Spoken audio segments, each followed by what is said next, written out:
Hey folks, before the proper video starts, I need to talk to you about something. Many of you probably already know that something happens in the next part of this story, and I've decided to cut that part out. Now, if you don't want to hear about this, I'll put an annotation in the video, and you can just click that, and you'll skip right past this, and never be the wiser. It's triggery and potentially, you know, boring, as you'll be listening to me ramble for a little bit. Okay, so in the next part of the story, Alba gets captured by Mink and his gang, Scratch, and pretty much right away, Mink orders some of his men to try to rape Alba. And while that doesn't end up actually happening, it does go on for quite a bit. And they do, pull off all his clothes and stuff. And Alba does end up stopping them by switching personalities. And it's implied that he kills them all, but we don't actually know that. That just is my interpretation. I mean that he kills the three men who were trying to rape him. Now, suffice to say, that's kind of hardcore, and I was uncomfortable not just with the idea of voice acting it myself, but also having it on the channel. And that's not because I don't think that kind of content doesn't have a place in art. I think it does. I think it's worthy of exploration and discussion.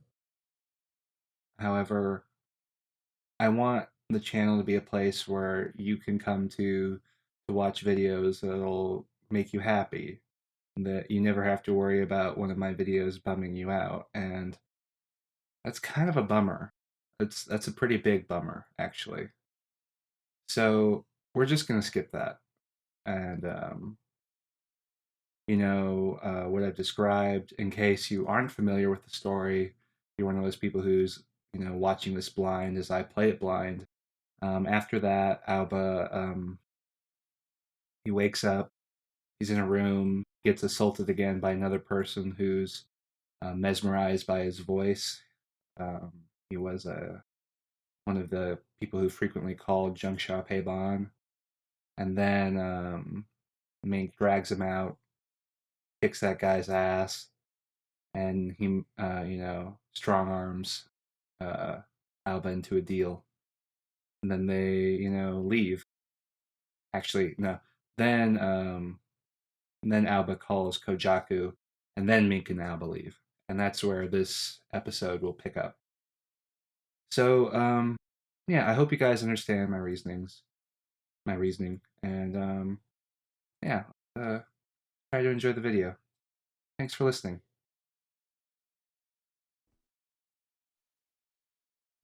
From the outside view, I realize that the building I was taken to was in the North District. I leave the building and face the direction of the East District. I don't know how much time I spent in that gloomy building, but the sun was high up in the sky as I left. Mink traveled through the back streets rather than the main ones. Seems like he doesn't want to be seen by too many people. For a person like him, there might be a reason he doesn't want to be seen. The headaches calmed down considerably, but I'm not in top shape and walk slowly. A distance starts to open up between Mink and I. We turn a bunch of corners, and I find myself about to lose sight of the back I'm supposed to follow. Fuck this guy. Suddenly, I feel very miserable. No. No, that's not what I want to have happen. Call out to him. Hey, wait. See, what I don't get is that you'd think by being patient, I could try to get away from him then. But that goes on his route, I guess. Looking at the dots down here, because it gave a pink one when I picked that, which would indicate a point towards his route. I turn a corner to get caught up to Mink and, surprise, right as I turn the corner, I find Mink standing there, staring me down. Mink immediately averts his gaze and walks away. I walked the rest of the way without a word, and eventually my surroundings changed. A little farther and I'll be at Habon. Just the thought of being back warmed my heart with a feeling of extreme nostalgia. When I see Habon's sign, a shadow suddenly jumps at me from above. It's gonna be Clear. Master! Clear? The one who was calling to me was Clear. Clear fell face first to the ground, but he stood up, upbeat as usual, and clung to me. Oh, he's here because Alba did the personality switch thing, probably, and used that disappear word. So Clear heard it. That's my guess. Master, I'm so glad. Were you taken away somewhere? No? As long as you're safe, Master.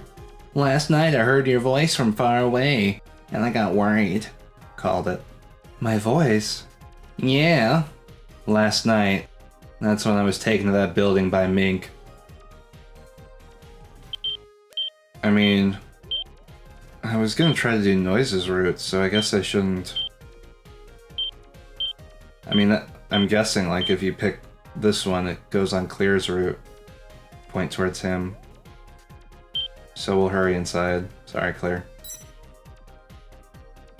There's no way he could have heard my voice from so far away. He's just saying that. Is that so? Let's just head over into the shop. Isn't that what you came here for? To escape the pressure of Mink's glare, I grab Clear's shoulder and head in the other direction. I see, Master. I understand. Now please, come inside, Master. Alba. Alba-kun. We go inside Habon, and both Haga-san and Kojaku leap up, all color drained from their faces. Are you okay, Alba? Sort of. That's good to hear. Hey, is that dog okay too? I'm here. Ren's head pops out of my bag and looks up to Benny, who is perched on Kojaku. This gas mask guy came over to me and said you were kidnapped. I didn't believe it at first, but I couldn't get in contact with you. And when I tried to ask Taeson, I couldn't reach her either. I know she hates coils, but... Kojaku looks behind me, clearly scowling. Hey, I'm that guy. You bastard. You'll Scratch his head, aren't you? Scratch? Isn't that the name of a rib team made up of prisoners? Gee, maybe. Huh? Oh, Alba. You didn't even notice? No. I never saw their tag art. Mink finds my stupidity amusing and snorts. That building was so dark and dirty that I couldn't see a thing either. I think I remember seeing some kind of tag art there. Bunch of convicts. Just like paint a rainbow on their turf. God damn it. Based off of appearances, you could say that Scratch is just a rib team, but in actuality it's a gang of prisoners. In short, it's a group of violent prison escapees. The police don't do anything, and no one wants to mess with them either. So that was it. And those punishments too. Building a mass of prisoners together isn't the easiest thing to do. You'd have to have serious authority in a lawless place. Even so, there's still discipline in the team. Shit, a newcomer? Benny glares at the cockatoo with an intensity. Doesn't make any eye contact, showing that it doesn't care in the slightest. What a lovely cockatoo. It is.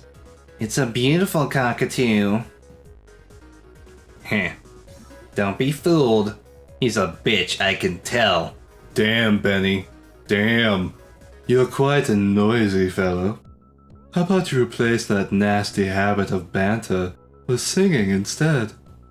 Don't you mess with me. Benny's feathers fluff out. Like a real bird, his hostility is clearly visible. This is just great. Run into some low-life scum. Go back to your cell like a good little boy. You clearly don't think before you speak. What did you say? Why are you with Alba? What are you trying to do here? He's got no money. It has nothing to do with you. Huh? Are you trying to start something, boy? The tension between Mink and Kojaku seems pretty dangerous. Kojaku-kun, calm down.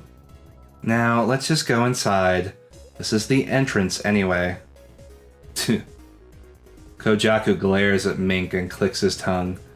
Mink's expression doesn't really change, but he keeps looking at Kojaku. They were a lot more considerate earlier before. I feel a sudden wave of tiredness as we all enter the shop. In the storehouse in Heiban's basement, we start a makeshift meeting held around a table, sitting on the sofas. Haga-san seems like he's choosing the smart way to do things. He shows us down here and goes back upstairs to the shop. Kojaku, Clear, Mink, and I sit down on a sofa. I like how pissed Benny looks. Just look at those eyes, he's clearly livid. And I also noticed that Clear is the only one of the group that doesn't have an all-mate. I wonder if that's relevant. So, let's continue off where we were. What happened to Tae-san? She isn't responding at all. Just like you sometimes. We know Tae-san hates coils, so that might just be the issue here. That's... I hesitate to speak, and Kojaku flashes a frown. Now what happened? She was taken. By who? Morphine. Kojaku laughs scornfully at Mink's words. Huh.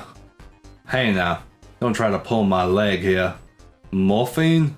The ones who mysteriously disappeared? Tae-san doesn't do rib. You know that, right? Kojaku, I saw it. Morphine's tag. Are you serious? When I came home and Granny wasn't there, when I met Mink, and when I shortly spoke with a member of Morphine. No, dry juice. Coming back to the topic of Mink kidnapping me would only fan the flames, so I left it alone. Kojaku listened with much seriousness, let out a small sigh, and leaned back on his chair. It's unbelievable. Maybe Morphine might just be some guys trying to trick you. Kojaku glares Mink's way with obvious hostility. So those guys are the culprits. If you don't believe it, then you don't have to push yourself to join in. Oh? Why do you feel the need to say that, you prick? You haven't come up with jack shit here. You're not the one who decides that. He does. Mink points to me with his pipe. In exchange for helping with the search for his grandmother, he accepted my conditions. That's what we agreed upon. What the hell? What do you mean accepted your conditions? I have no obligation to tell you. I'm just here to point out where her general location is. And I don't recall actually accepting his condition. I guess, like... Did we? I thought, like, we chose the fuck off option, kind of, but... whatever. And to pursue the members of the team who abducted her, and relay that information. If you don't believe that either, do whatever you want.